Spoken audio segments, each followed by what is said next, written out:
Estas son las ideas que os quería intentar contar rápidamente.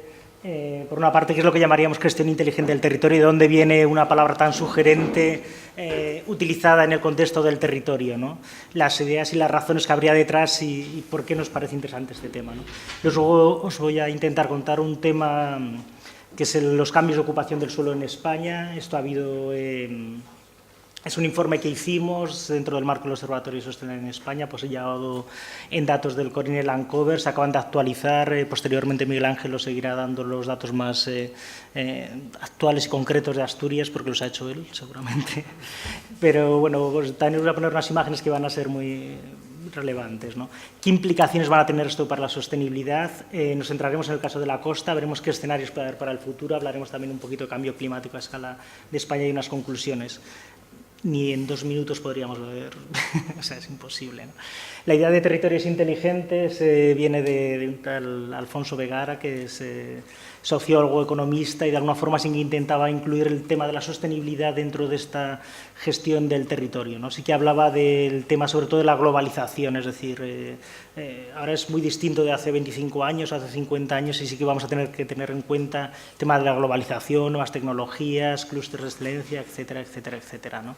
Entonces, bueno, esto es lo que hemos intentado llevar al tema de la sostenibilidad. Sí que vamos a ver que una utilización sostenible del territorio sería mejorar la calidad de vida utilizando cada vez menos cantidad de recursos naturales, es decir, intentar desacoplar. A la derecha hay un gráfico muy interesante que se ve bastante mal, pero de alguna forma sí que es un clásico del tema de la sostenibilidad, que se observa que cómo aumentaba el Producto Interior Bruto, en este caso de Estados Unidos, y lo que era un indicador de sostenibilidad de alguna forma disminuía, es decir, podemos ser más ricos pero menos sostenibles, ¿no? Entonces, bueno, nos vamos a centrar en el suelo va a ser un recurso no renovable y sí que vamos a intentar minimizar las tasas de consumo, propiciar la reutilización y jerarquizar los posibles aprovechamientos. Esto de alguna forma estaría detrás de la parte de sostenibilidad de lo que llamaríamos un uso inteligente del territorio, ¿no? Quizás después de los 15 minutos podremos ver si los usos que hemos visto, los cambios de ocupación del suelo que ha habido en España son o no han sido inteligentes en este sentido, ¿no? Bueno, estaría también relacionado con la capacidad de acogida del territorio, de lo que hemos hablado antes, la capacidad de acogida de estos ecosistemas y los procesos y riesgos naturales. Esto en temas de costa, por ejemplo, van a ser muy importantes, pero también, por supuesto, en la adaptación al tema del cambio climático, ¿no? ¿Por qué nos interesa el tema de los cambios de ocupación del suelo, ¿no? Pues primero porque va a haber esto lo he sacado también más bien de la teoría de evaluación de políticas, ¿no? Pero hay un tema importante que es la rendición de cuentas, ¿no? Es decir, hasta ahora ha habido una serie de políticos, una serie de decisores que están tomando una serie de medidas sobre los cambios de ocupación del suelo. Vamos a ver que no se puede relacionar directamente con los ecosistemas. Bueno, afortunadamente no estamos... luego hablaremos de esto, pero sí que nos va a interesar también pues, para la posible mejora, retroalimentación para el futuro, para las decisiones que podamos tomar y también ilustración para acciones futuras, ¿no? Bueno, esta es la portada del informe que hicimos, fue muy divertido hacerlo, muy interesante. Lo hicimos sobre todo con el apoyo del Instituto Geográfico Nacional, la Universidad de Castilla-La Mancha. De alguna forma nosotros lo que hicimos fue explotar una serie de datos que llevaban prácticamente 20 años trabajando un montón de científicos, investigadores, y nosotros de alguna forma lo que hicimos es rentabilizar todo esto, ¿no? Fue muy divertido hacerlo y, bueno, este es el esquema que habría subyacente al trabajo, ¿no? Una serie de presiones, estados, respuestas que intentarían explicar qué es lo que había pasado, ¿no? No solo hicimos el informe y lo dejamos en una estantería, sino que tuvimos la suerte de que esto posteriormente pues, saliera en las primeras páginas de los periódicos y de alguna forma se creara pues, cierta preocupación social sobre estos temas, ¿no? O sea, ya no solo somos más o menos académicos, sino que intentamos que esto tuviera esta repercusión, ¿no? Con esto hicimos un esquema para absoluta desolación del profesor Díaz Pineda, le llamamos agroecosistemas, en contra de todo lo que ha dicho, pero de alguna forma sí que intentábamos intentar delimitar los grandes tipos de ocupación del suelo que había en España en ese momento, tanto en el 87 y el 2000, pero más interesante que esto eran los grandes procesos que habría habido de cambio entre unos y otros, ¿no? Esto para el conjunto de España no se ven los colores, sí que podemos ver, por ejemplo, el violeta era pérdidas de superficies arboladas, en rojo eran superficies artificiales. Bueno, si alguien está interesado en la presentación se la puedo dar, ¿no? Pero sí que observamos los grandes cambios que había habido en esta ocupación del suelo, ¿no? Entonces, a partir de aquí sí que sacamos, pues, quizás un montón de ejemplos que era muy interesante, ¿no? Quizás esto se puede ver más a otra escala. Esta es la laguna de Limia, que estaba ahí en Galicia. Esta laguna, pues, que salía desde los documentos de los romanos, cómo la utilizaban, etcétera. Esto ha sido totalmente, por ejemplo, transformado en una zona agraria, ¿no? Nosotros podríamos superponer la zona de lo que era la laguna, los límites, posteriormente, pues sabemos que es una zona húmeda, pues que desarrolla una serie de funciones ecológicas muy interesantes que ha sido transformado, pues, en zonas agrarias y encima, pues, para producir una serie de cultivos que muchas veces son sedentarios, ¿no? Estos son los grandes cambios que habría habido en España entre el 87 y el 2005. Vemos el gran incremento de superficies artificiales. Vamos a ver que esto ha sido muy inusual respecto a lo que ha pasado en cualquier otro país de Europa. Vemos que se habrían incrementado en un 50% las superficies artificiales, las agrícolas y las forestales habrían permanecido prácticamente igual, y las superficies de agua, sobre todo las grandes láminas de embalses, sí que se habrían incrementado de una forma importante, ¿no? Bueno, estas tasas anuales vendría a revelar prácticamente unas 3 hectáreas a la hora de transformación de superficies artificiales, ¿no? Sabemos que van a ser tasas que son muy elevadas. Esto va a estar detrás también del modelo socioeconómico que hemos seguido durante los últimos años y va a estar quizás también detrás de una parte importante de la crisis que estamos ahora mismo viendo, ¿no? Bueno, estos son distintos cambios que ha habido en estos últimos años registrados, ¿no? Sí que veríamos que en España es curioso cómo sería uno de los países en los que más superficie de regadío se habría incrementado, y junto a Irlanda y Portugal uno de los países con mayor tasa de crecimiento y artificialización del territorio, ¿no?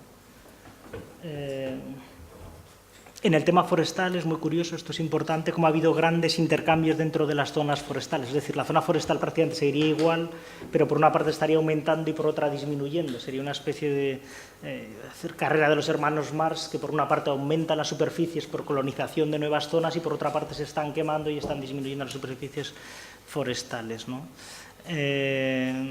Bueno, esto sería, por ejemplo, el tema de los distintos cultivos agrarios. Veríamos, pues, que distintos, por ejemplo, los arrozales habrían incrementado de una forma importante, o las zonas de regadío permanente en los últimos años, ¿no? Vete hacia la costa.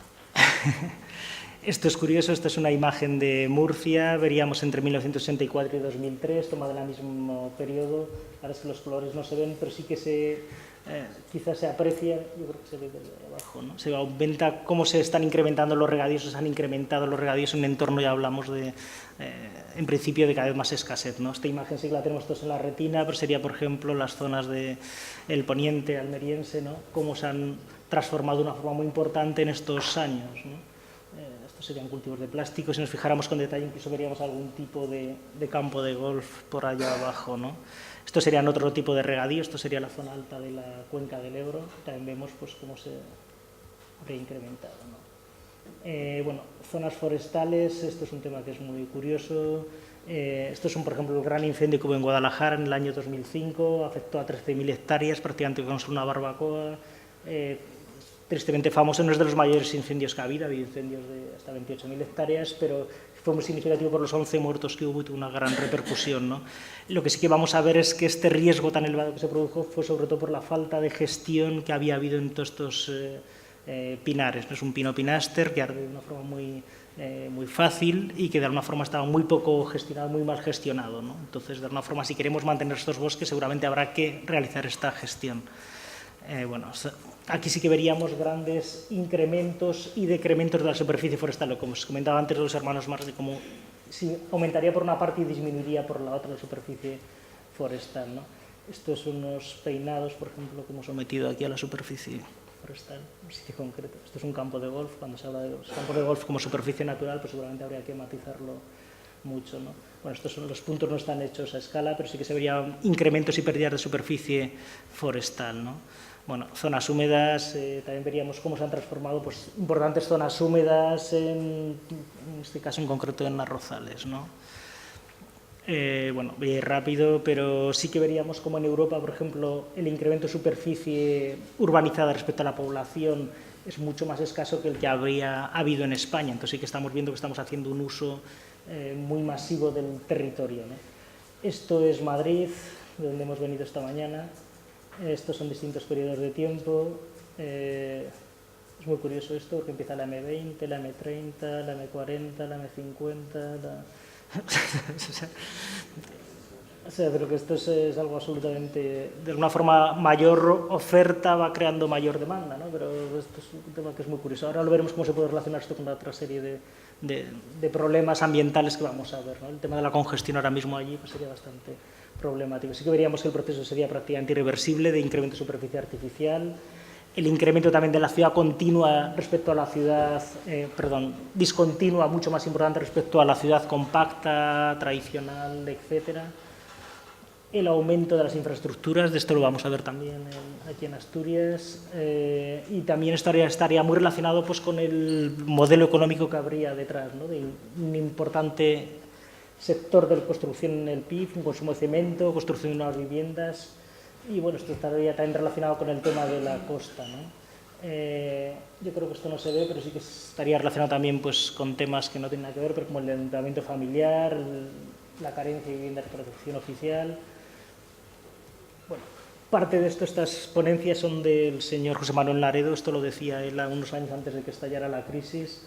Este boom no sabía cuándo iba a ser, esto lo dibujó él y esta es la evolución real del consumo aparente de cemento en España, ¿no? Entonces sí que veríamos como todo esto está relacionado con estos procesos, lo que estaría subyaciendo a lo que habría detrás, ¿no?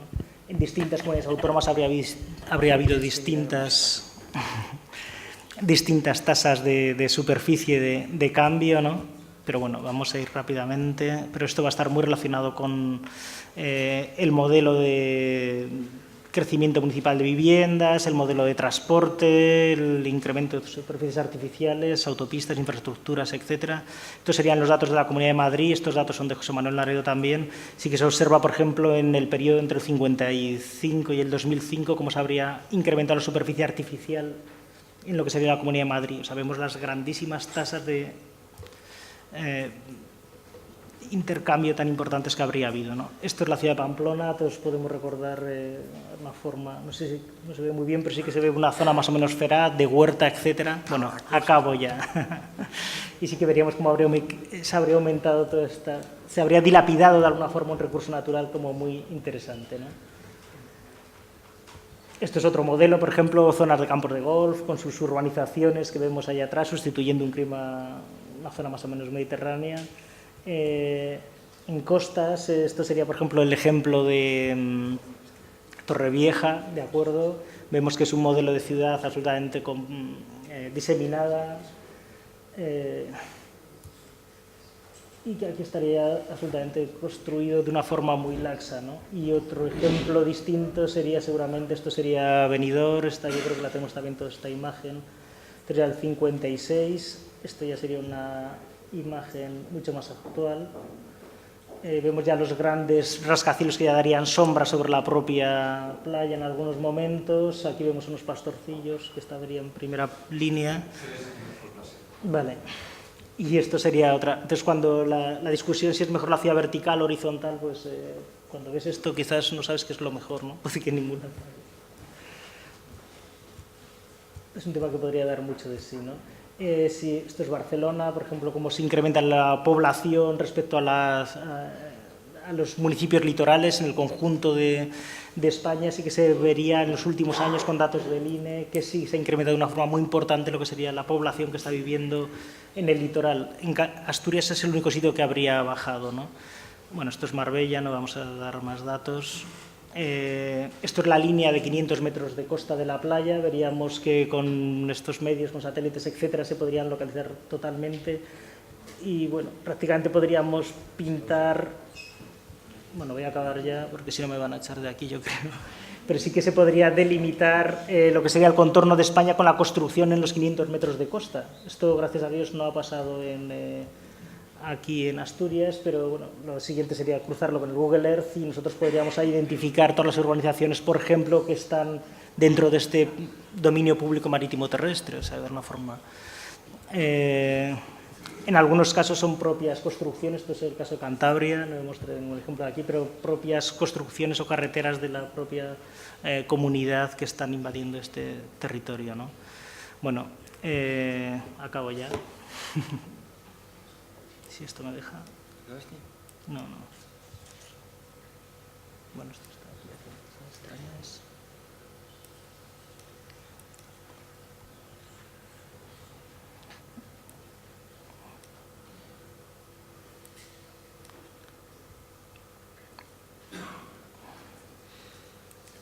Bueno, únicamente decir que si se siguen estas tendencias sí que habría unos riesgos para el futuro muy importantes, ¿no? Insostenibles desde el punto de vista ambiental, ineficientes desde el punto de vista productivo e insolidarios desde el punto de vista social, ¿no?